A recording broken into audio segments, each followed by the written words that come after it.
One word, that's all it took. Jeremy Clarkson didn't write a rebuttal. He didn't build an argument. He wrote one word, bollocks, and let it do the work of an entire column. But here's the thing that should stop you scrolling. 6 months before that word got written, the man he aimed it at said something completely different about him. Something that should have made this fight impossible. Stick around, because by the end of this, you'll understand why this isn't really about a cartoon farm at all. Let's set the scene. Chris Packham is sitting on his sofa, filming Celebrity Gogglebox, his stepdaughter beside him, watching Clarkson's farm. The opening titles roll. That cartoon farm, the Winnie the Pooh style illustration every episode opens with. Packham doesn't like it. That's not what a farm looks like, he says. And then he doesn't stop there. He goes further, past the cartoon, straight at the industry itself. Most farms, he says, are horrible monocultures which have been sprayed with deadly chemicals time and time again. Ground pumped full of fertilizer, animals kept indoors, in crates, being crushed and kept in the dark. That's not a comment about a title sequence anymore. That's a direct hit on the show that turned Jeremy Clarkson into a farming celebrity. Now here's where it gets strange, because 6 months earlier, this same man, Chris Packham, sat down with the Telegraph and said the exact opposite. He said the feud between him and Clarkson was overblown, exaggerated. In his own words, "Everybody expects me to hate Jeremy, but we worked together and he was extraordinarily hospitable." He didn't stop at politeness either. He went further, almost admiring how Clarkson operates, saying Clarkson sometimes sees the need to antagonize a situation to promote a conversation. He even praised him directly, crediting Clarkson for speaking out against the badger cull, calling it very valid coming from a working farmer. Read that phrase again. Antagonize a situation to promote a conversation. Packham wasn't attacking Clarkson when he said that. He was describing him. Almost like one broadcaster clocking another one's playbook and quietly respecting it.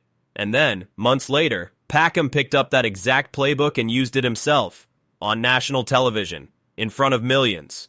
So which Chris Packham is real? The one who calls Clarkson hospitable, or the one who calls his farm a lie on primetime? Hold that thought because it matters more than you think by the end of this. This didn't start with a cartoon. This is round 4 of something that's been building for 2.5 years. Round 1, late 2023. Clarkson used his Sun column to say he'd gone off planet Earth 3. Too much climate messaging, not enough animals in his view. Packham hit back publicly, defending David Attenborough, and he didn't hold back doing it. Clarkson provokes in print. Packham answers in public. That's the shape. Remember that shape, because it repeats every single time. Round 2, January 2025. Clarkson mocked Winter Watch and dismissed Packham's environmental activism outright, telling him he didn't understand the real world. Shorter fight, same rhythm, same 2 men, same positions. Round 3 is the one almost nobody remembers, because it breaks the pattern instead of repeating it. This is the Telegraph interview, the softening, the olive branch. For one brief moment, it genuinely looked like 2 men who'd spent years trading public shots had decided it wasn't worth it anymore. It wasn't over, it was reloading. Round 4 is Gogglebox, and this is where Clarkson stops just denying it and does something sharper. He doesn't only call Packham wrong in his column, he dismisses the whole complaint as the kind of thing that plays well in a room full of nose rings and Palestine flags at a vegan activist meeting in Hackney, but not on national television, in front of millions of ordinary viewers who actually farm for a living. Then he goes one step further. He reminds everyone that Packham has actually been to Diddley Squat, seen it with his own eyes. Sit with what that argument is actually doing because it's sharper than it first sounds. Clarkson isn't just saying Packham is wrong. He's saying Packham already knows better, that he saw the truth firsthand and chose to ignore it for a television moment.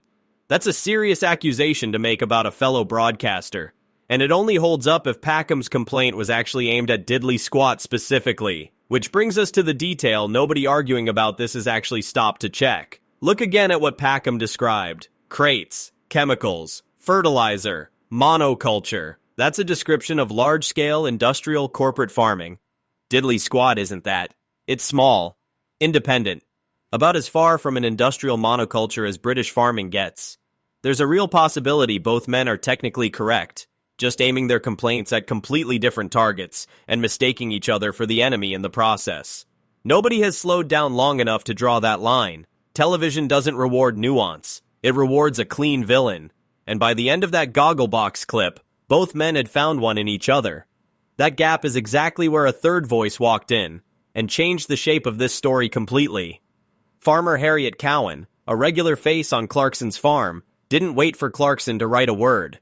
She posted Packham's clip straight to TikTok and asked him, in plain terms, what world he was living in. Then she filmed her own animals on her farm in Derbyshire and threw the challenge back at him. Go on then, show us your horrible monoculture farm. Within minutes, other farmers were piling in underneath her, agreeing, sharing their own footage, backing her all the way. That's the moment this stopped being two celebrities trading insults online. It became an entire industry deciding, in real time, who was actually allowed to speak for it. And it wasn't going to be the man who'd never run one. That's also the part almost every outlet covering this completely missed, too busy quoting the swear word for a cheap headline. Now, the honest complication, because leaving it out would give you a false picture.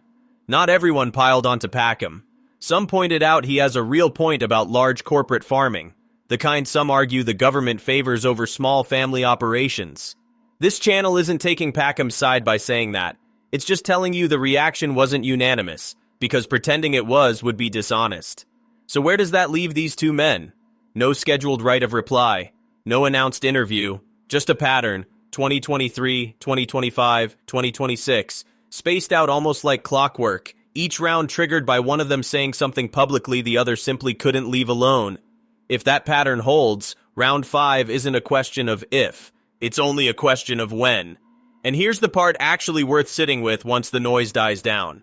Packham told a national newspaper the feud was exaggerated, then reignited it on primetime television within the same year. Is that a contradiction?